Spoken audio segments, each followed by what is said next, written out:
thank you to the veterans who are here. Thank you so much for defending us. And then I wanted to ask you, Mr. President, because you said you want to bring the tariffs on China down soon.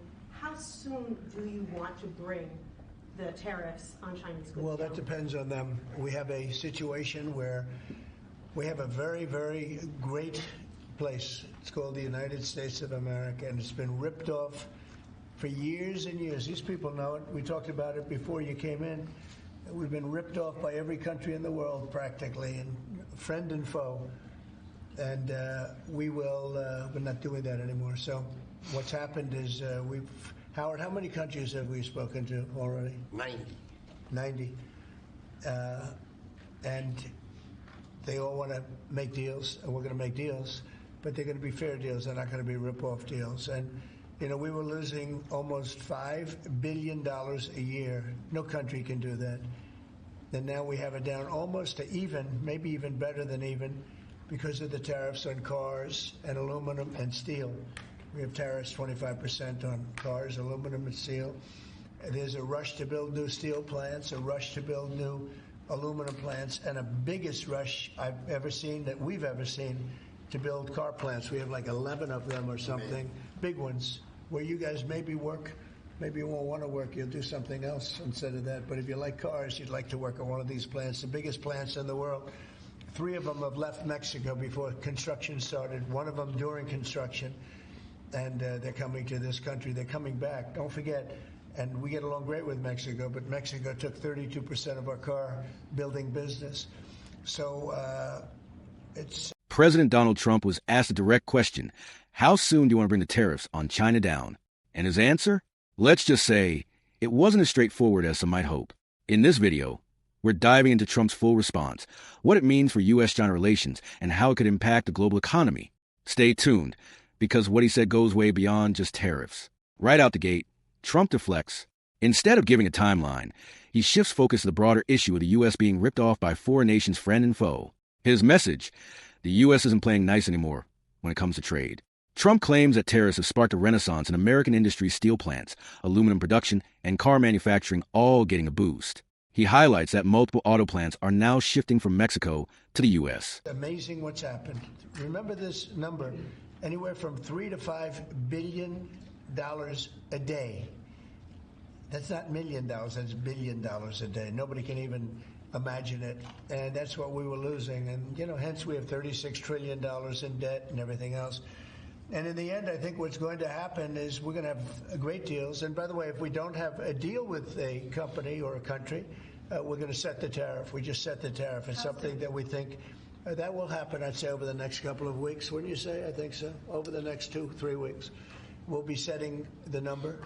And we're going to pick, could be for China too, could be for China. We're dealing with almost all of them. Too many to fully deal with, but we're going to be fair to them.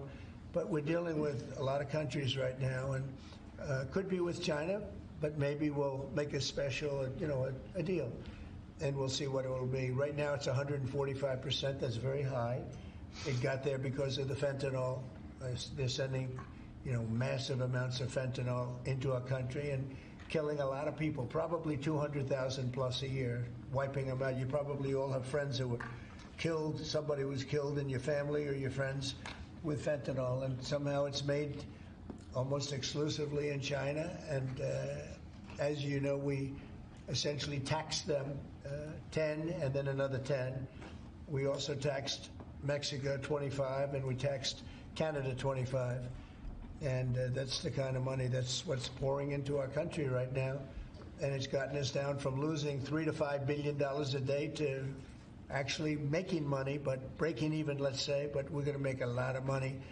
And that money is going to be used to reduce taxes. We're going to get big tax breaks. We're going to, there was a time, I said it this morning, I think some of you were there was a time from 1870 to 1913, it was a long time ago, we were an all-tariff nation. Foreign nations paid taxes. They paid money to us in the form of tariffs. And that was when we were the wealthiest. We were the wealthiest proportionately that we ever were. And they formed committees in 1887 in particular, but they formed committees to determine what we should do with all the money. We had so much money, you guys would have loved it.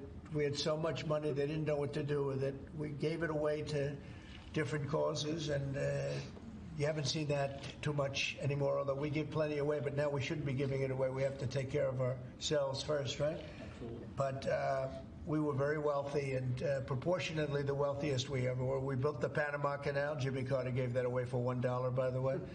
One of the most profitable things ever built, the Panama Canal. We gave it away for $1 to Panama.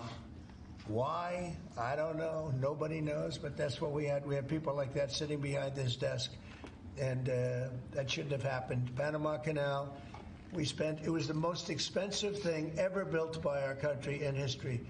I'm talking relative dollars. We've never built anything so expensive. I think it was the equivalent of $1.7 billion. And we've never built anything like that. We built a lot of things, but never so expensive. Then we started building other things. We had a lot of money to do it, all based on foreign countries coming in and paying us tariffs.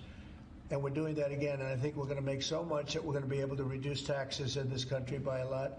And we're also going to treat those countries very fairly. But if we don't make a deal, which is possible, we're going to just set the price. Because you remember, they have to come in, they want to come in here, and they want to do business with the United States. So we want to set a fair price, and we'll do that. We're going to be very fair, but we'll set a fair price, and then they can make a determination as to whether or not they want to do business with the United States. And I think most of them will. And I think we're going to treat them very fairly. Were you worried about what the 145% tariffs were doing to small businesses here in the U.S.? Is that why you're bringing it down? No. I haven't brought it down. I haven't brought it still 145. I haven't brought it down. I said it's a high tariff. It is a high tariff, but I haven't brought it down. It basically means China's not doing any business with us, essentially, because it's a very high number. So when you add that to the price of a product, a lot of those products aren't going to sell. But China's not doing any business. They were doing $1.1 trillion. Think of that, $1.1 trillion. You know what that is? And it was just very unfair to us. And we were doing very little, relatively very little with them. It was very one-sided. But we get along. I get along very well with President Xi, and I hope we can make a deal. Otherwise, we'll set a price, and hopefully they'll come here and they'll contribute. And if they don't, that's okay. Whether or not these claims hold under scrutiny, it's clear he's framing tariffs as a success story, not just a negotiating tool, but a revenue generator. Now here's where it gets serious. Trump justifies China's massive 145% tariff by pointing directly at fentanyl, which he says is being produced in China and killing hundreds of thousands of Americans. He says, essentially, China isn't doing business with us anymore. That's a bold admission, not a deal on the horizon, but a hardline stance backed by moral outrage. Trump reaches back in history, referencing the period from 1870 to 1913, when America was funded entirely through tariffs. According to him, we were at our richest and most powerful then, and that's the model he wants to revive. But can a modern global economy function with protectionist walls? That's the trillion-dollar question. Quick pause if you're finding this breakdown useful. Hit that subscribe button and ring the bell so you never miss another deep dive into global politics and economics. Trump hints that we might see new tariff decisions in the next 2 to 3 weeks, but nothing is confirmed. Whether it's another wave of pressure or a step toward negotiation is anyone's guess. And remember, Trump's strategy isn't just economic, it's political. Strong tariffs, tough talk on China, and a promise of tax cuts funded by tariff revenue? That's red meat for his base. So what do you think? Is Trump's tariff policy a bold move toward American strength or a step back from global trade? Drop your thoughts in the comments below. We want to hear from you. Don't forget to like this video, subscribe, and share it if you found it helpful. More breakdowns, more context, and more clarity right here every week.